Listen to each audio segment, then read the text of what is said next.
రాజులు మొదటి గ్రంథము 9వ అధ్యాయము.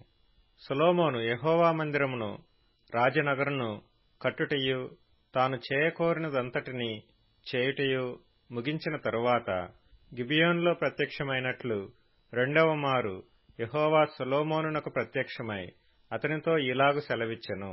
నా సముఖమందు నీవు చేసిన ప్రార్థన విన్నపములను నేను అంగీకరించితిని. నా నామమును అక్కడ సదాకాలము ఉంచుటకు నీవు కట్టించిన ఈ మందిరమును పరిశుద్ధపరచియున్నాను. నా దృష్టియు నా మనస్సును ఎల్లప్పుడూ అక్కడ ఉండును. నీ తండ్రి అయిన దావీదు నడిచినట్లు నీవును యథార్థ హృదయుడవై నీతిని బట్టి నడుచుకొని నేను నీకు సెలవిచ్చినదంతటి ప్రకారము చేసి నా కట్టడలను విధులను అనుసరించిన ఎడల నీ సంతతిలో ఒకడు ఇశ్రాయేలీల మీద సింహాసనాసీనుడై ఉండక మానడని నీ తండ్రి అయిన దావీదునకు నేను సెలవిచ్చియున్నట్లు ఇశ్రాయేలీల మీద నీ సింహాసనమును చిరకాలము వరకు స్థిరపరచుదును. అయితే మీరేగాని మీ కుమారులేగాని ఏమాత్రమైనను నన్ను వెంబడించుట మాని నేనిచ్చిన ఆజ్ఞలను కట్టడలను అనుసరింపక ఇతరమైన దేవతలను కొలిచి పూజించిన ఎడల నేను ఇశ్రాయేలీలకిచ్చిన ఈ దేశములో వారిని ఉండనియ్యక వారిని నిర్మూలము చేసి నా నామమునకు నేను పరిశుద్ధపరిచిన ఈ మందిరమును నా సముఖములో నుండి కొట్టివేసెదను. ఇశ్రాయేలీలు సర్వజనములలో చెదరిపోయి సామెతగాను హేళనగాను చేయబడుదురు. ఈ మందిర మార్గమున వచ్చువారందరూ దాని చూచి ఆశ్చర్యపడి ఇస్సీ అని యెహోవా ఈ దేశమునకును ఈ మందిరమునకును ఈలాగున ఎందుకు చేసినని అడుగగా జనులిట్లందరూ ఐగుప్తు దేశములో నుండి తమ పితరులను రప్పించిన తమ దేవుడైన యెహోవాను వారు విడిచి ఇతర దేవతలను ఆధారము చేసుకొని కొలిచి పూజించుచూ వచ్చిరి గనుక యెహోవా ఈ కీడంతయు వారి మీదికి రప్పించియున్నాడు. సొలొమోను యెహోవా మందిరమును రాజనగరును ఈ రెండింటినీ 20 సంవత్సరములలోగా కట్టించెను. అతడు పని ముగించిన తరువాత తూరు రాజైన హీరాము సొలొమోను కోరినంత మట్టుకు దేవదారు మ్రాణులను సరళ వృక్షపు మ్రాణులను బంగారమును అతనికిచ్చియున్నందున సొలొమోను గలిలయ దేశమందున్న 20 పట్టణములను హీరాముకప్పగించెను. హీరాము సొలొమోను తనకిచ్చిన పట్టణములను చూచుటకు తూరు నుండి రాగా అవి అతని దృష్టికి అనుకూలమైనవిగా కనబడలేదు గనుక, నా సహోదరుడా, నీవు నాకిచ్చిన ఈ పట్టణములు ఏపాటివనెను. నేటి వరకు వాటికి కాబూల్ అని పేరు. హీరాము 240 మణుగుల బంగారమును రాజునకు పంపించెను. యెహోవా మందిరమును, సొలొమోను నగరమును, మిల్లోను, యెరూషలేము యొక్క ప్రాకారమును, హాసోరు, మెగిద్దో, గెజెరు అను పట్టణములను కట్టించుటకు సొలొమోను వెట్టివారిని పెట్టెను. ఐగుప్తు రాజైన ఫరో గెజెరు మీదికి వచ్చి దాని పట్టుకొని అగ్నిచేత కాల్చి ఆ పట్టణమందున్న కనానీయులను హతము చేసి దానిని తన కుమార్తె అయిన సొలొమోను భార్యకు కట్నముగా ఇచ్చెను. సొలొమోను గెజెరును కట్టించెను మరియు దిగువను బేత్‌హోరోనును బయతాతును అరణ్యములోనున్న తద్మోరును సొలొమోను భోజన పదార్థములకు ఏర్పాటైన పట్టణములను, రథములకు ఏర్పాటైన పట్టణములను, రౌతులకు ఏర్పాటైన పట్టణములను సొలొమోను యెరూషలేమునందును లెబానోనునందును తాను ఏలిన దేశమంతటి యందును ఏదేది కట్టుటకు కోరెనో అదియును కట్టించెను. అయితే ఇశ్రాయేలీలు కాని అమోరీయులు, హిత్తీయులు, పెరిజ్జీయులు, హివ్వీయులు, యెబూసీయులు అను వారిలో శేషించిన వారుండిరి. ఇశ్రాయేలీలు వారిని నిర్మూలము చేయలేకపోగా వారి దేశమందు శేషించియున్న వారి పిల్లలను సొలొమోను దాసత్వము చేయ నియమింపగా నేటి వరకు అలాగు జరుగుచున్నది. అయితే ఇశ్రాయేలీలలో ఎవనినైనను సొలొమోను దాసునిగా చేయలేదు. వారు రాణువవారుగాను, తనకు సేవకులుగాను, అధిపతులుగాను, సైన్యాధిపతులుగాను, అతని రథాధిపతులుగాను, రౌతులుగాను ఉండిరి.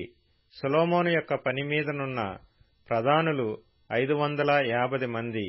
వీరు పనివాండ్ల మీద అధికారులుగా ఉండిరి. ఫరో కుమార్తె దావీదుపురము నుండి సొలొమోను తనకు కట్టించిన నగరునకెక్కి రాగా అతడు మిల్లోను కట్టించెను. మరియు సొలొమోను తాను కట్టించిన బలిపీఠం మీద ఏడాదిలో 3 మారులు దహన బలులను సమాధాన బలులను యెహోవాకు అర్పించుచు యెహోవా సముఖమందున్న పీఠము మీద ధూపద్రవ్యము వేయుచుండెను.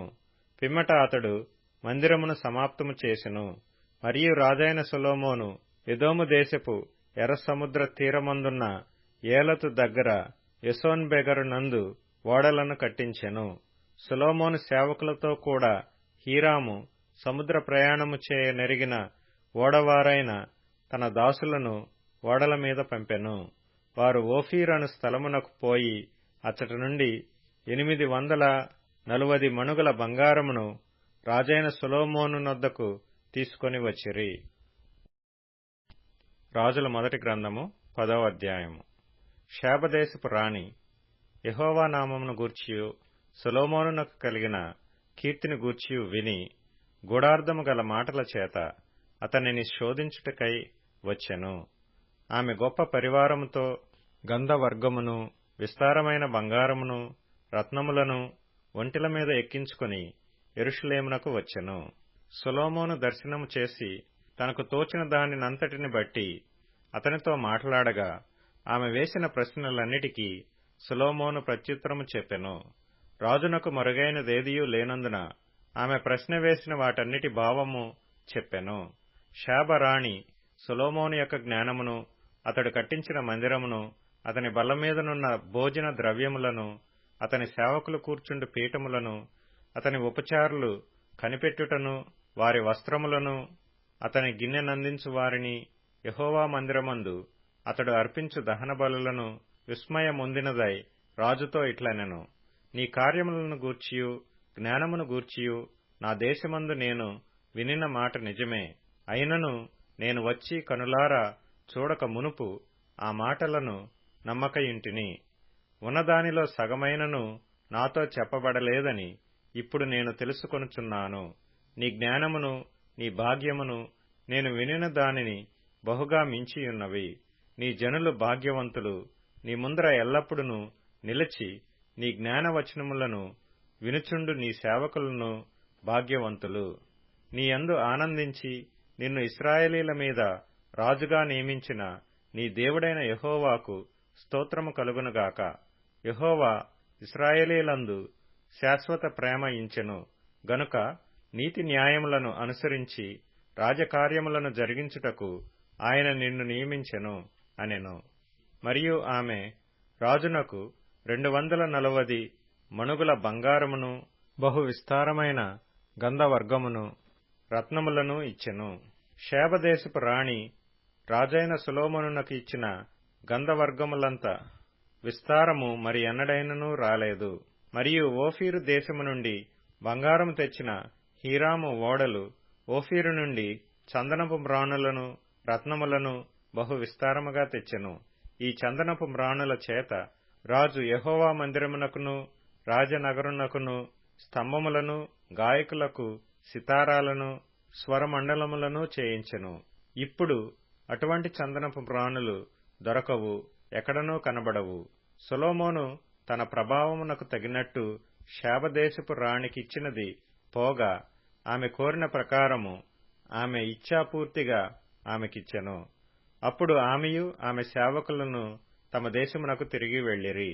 ఏటేటా సొలొమోనునకు వచ్చు బంగారము 1332 మణుగుల ఎత్తు. ఇదియుగాక గంధవర్గములు మొదలైనవి వర్తకుల యొద్ద నుండియు, అరబి రాజుల యొద్ద నుండియు, దేశాధికారుల యొద్ద నుండియు అతనికి చాలా వచ్చుచుండెను. రాజైన సొలొమోను సుత్తెతో కొట్టిన బంగారముతో అలుగులు గల 200 డాళ్లను చేయించెను. డాలు ఒకటింటికి 600 తులముల ఎత్తు బంగారముండెను. మరియు సుత్తెతో కొట్టిన బంగారముతో అతడు 300 ఖేడెములను చేయించెను. ఖేడెము ఒకటింటికి 300 బంగారపు తులముల ఎత్తు బంగారముండెను. వీటిని రాజు లెబానోను అరణ్యపు మందిరమందుంచెను. మరియు రాజు దంతము చేత పెద్ద సింహాసనము చేయించి సువర్ణముతో దాన్ని పొదిగించెను. ఈ సింహాసనమునకు 6 మెట్లుండెను. సింహాసనము మీది భాగపు వెనుక తట్టు గుండ్రముగా ఉండెను. ఆసనమునకు ఇరు పార్శ్వములయందు ఊతలుండెను. ఊతల దగ్గర 2 సింహములు నిలిచియుండెను.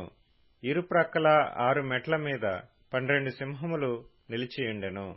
అటువంటిది ఏ రాజ్యమందైనను చేయబడలేదు. మరియు రాజైన సొలొమోను పానపాత్రలు బంగారపువై యుండెను.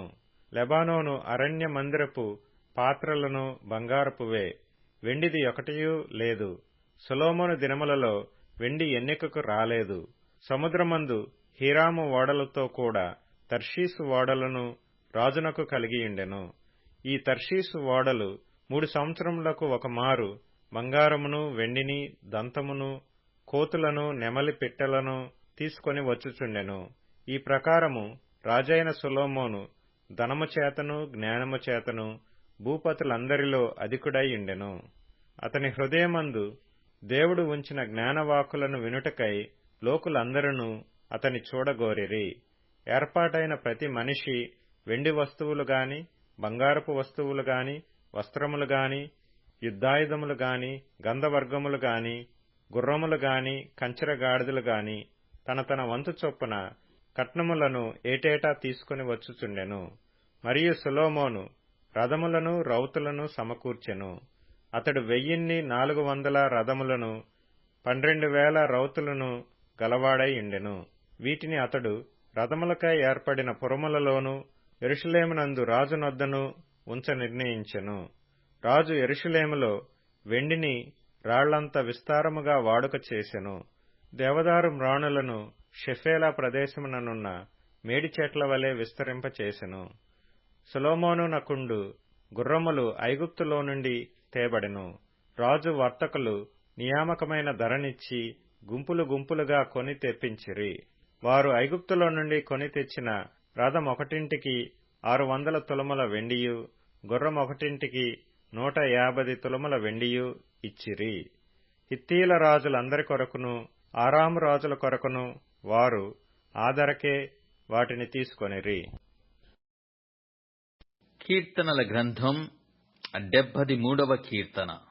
క్రొవ్వు చేత వారి కన్నులు మెరకలయ్యున్నవి, వారి హృదయాలోచనలు బయటికి కానవచ్చుచున్నవి. ఎగతాళి చేయుచు బలాత్కారము చేత జరుగు కీడును గూర్చి వారు మాటలాడుదురు, గర్వముగా మాటలాడుదురు. ఆకాశము తట్టు వారు ముఖము ఎత్తుదురు, వారి నాలుక భూసంచారము చేయును. వారి జనము వారి పక్షము చేరును, వారు జలపానము సమృద్ధిగా చేయుదురు. దేవుడు ఎట్లి తెలుసుకొనును? మహోన్నతునికి తెలివియున్నదా అని వారనుకొందురు. ఇదిగో, ఇట్టివారు భక్తిహీనులు. వీరు ఎల్లప్పుడూ నిశ్చింతగలవారై ధనవృద్ధి చేసుకొందురు. సామెతల గ్రంథం 15వ అధ్యాయం. శిక్ష నొంద నొల్లనివాడు తన ప్రాణమును తృణీకరించును, గద్దింపును వినువాడు వివేకియగును. యెహోవా యందు భయభక్తులు కలిగియుండుట జ్ఞానాభ్యాసమునకు సాధనము, ఘనతకు ముందు వినయముండును. యోహాను సువార్త 18వ అధ్యాయం. సీమోను పేతురు నిలవబడి చలి కాచుకొనుచుండగా వారతని చూచి, నీవును ఆయన శిష్యులలో ఒకడవు కావా అని చెప్పగా అతడు, నేను కాను, నేనెరగననెను. పేతురు ఎవని చెవి తెగ నరికెనో వాని బంధువును ప్రధాన యాజకుని దాసులలో ఒకడును, నీవు తోటలో అతనితో కూడా ఉండగా నేను చూడలేదా అని చెప్పినందుకు పేతురు నేనెరగనని మరియొకసారి చెప్పెను. వెంటనే కోడి కూసెను. వారు కయప యొద్ద నుండి అధికార మందిరమునకు యేసును తీసుకొని పోయిరి. అప్పుడు ఉదయమాయెను గనుక వారు మైలపడకుండా పస్కాను భుజింపవలెనని అధికార మందిరములోనికి వెళ్ళలేదు. కావున పిలాతు బయట ఉన్నవారి యొద్దకు వచ్చి, ఈ మనుష్యుని మీద మీరు ఈ నేరము మోపుచున్నారనెను. అందుకు వారు, వీడు దుర్మార్గుడు, కాని ఎడల వీనిని నీకు అప్పగించి ఉండమని అతనితో చెప్పిరి.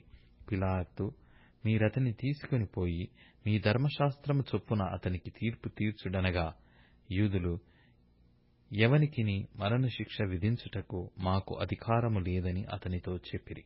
అందువలన యేసు తాను ఎట్టి మరణము పొందబోవునో దానిని సూచించి చెప్పిన మాట నెరవేరెను. పిలాతు తిరిగి అధికార మందిరములో ప్రవేశించి యేసును పిలిపించి, యూదుల రాజువు నీవేనా అని ఆయనను అడగగా, యేసు, నీ అంతట నీవే ఈ మాట అనుచున్నావా, లేక ఇతరులు నీతో నన్ను గూర్చి ఇది చెప్పిరా అని అడిగాను. అందుకు పిలాతు, నేను యూదుడనా ఏమి? నీ స్వజనమును ప్రధాన యాజకులను నిన్ను నాకు అప్పగించిరి గదా, నీవేమి చేసితివని అడగగా, యేసు, నా రాజ్యము ఈ లోక సంబంధమైనది కాదు. నా రాజ్యము ఈ లోక సంబంధమైనదైతే నేను యూదులకు అప్పగింపబడకుండునట్లు నా సేవకులు పోరాడుదురు. కాని నా రాజ్యము ఇహ సంబంధమైనది కాదనెను. అందుకు పిలాతు, నీవు రాజువా అని ఆయనను అడగగా, యేసు, నీవన్నట్టే నేను రాజునే. సత్యమును గూర్చి సాక్ష్యమిచ్చుటకు నేను పుట్టితిని. ఇందునిమిత్తమే ఈ లోకమునకు వచ్చితిని. సత్య సంబంధి అయిన ప్రతివాడును నా మాట వినుననెను. అందుకు పిలాతు, సత్యమనగా ఏమిటి అని ఆయనతో చెప్పెను.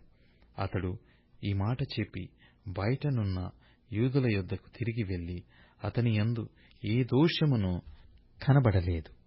అయినను పస్కా పండుగలో నేనొకని మీకు విడుదల చేయవాడు కలదు గదా, నేను యూదుల రాజును విడుదల చేయుట మీకిష్టమా అని వారిని అడిగాను. అయితే వారు, వీనిని వద్దు, బరబ్బను విడుదల చేయుమని మరలా కేకలు వేసిరి. ఈ బరబ్బ బందిపోటు దొంగ. యోహాను సువార్త 19వ అధ్యాయం. అప్పుడు పిలాతు యేసును పట్టుకొని ఆయనను కొరడాలతో కొట్టించెను. సైనికులు ముండ్లతో కిరీటమును అల్లి ఆయన తలమీద పెట్టి ఊదారంగు వస్త్రము ఆయనకు తొడిగించి ఆయన యొద్దకు వచ్చి, యూదుల రాజా శుభమని చెప్పి ఆయనను అరచేతులతో కొట్టిరి. పిలాతు మరల వెలుపలికి వచ్చి, ఇదిగో, ఈయన యందు ఏ దోషమును నాకు కనబడలేదని మీకు తెలియనట్లు ఈయనను మీ యొద్దకు వెలుపలికి తీసుకుని వచ్చుచున్నానని వారితో అనెను.